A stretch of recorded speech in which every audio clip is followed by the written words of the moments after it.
அப்படின்னு சொல்லுவாங்க.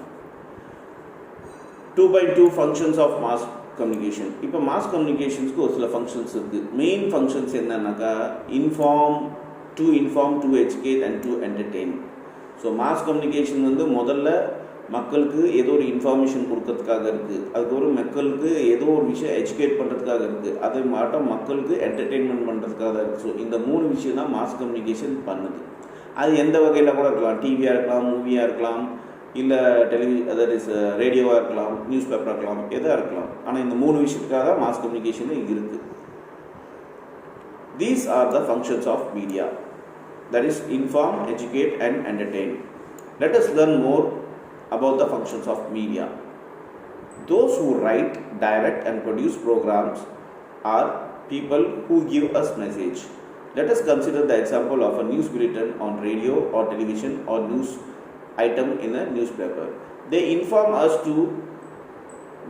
us of some events or happenings.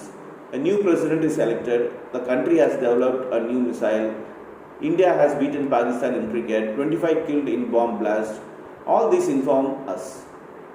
These are properly designed or written message given by people who are communicators.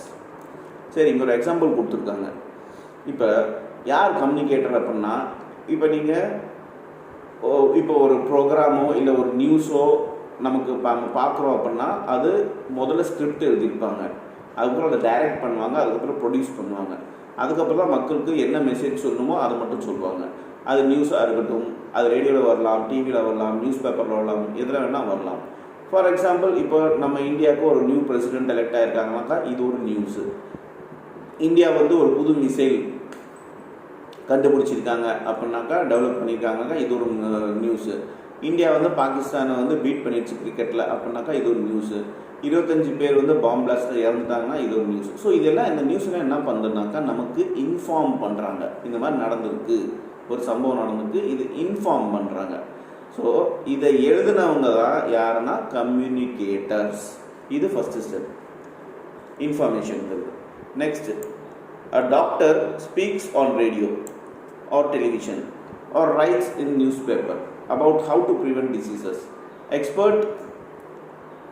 Experts tell farmers on radio or television about a new crops, seeds or agriculture practice.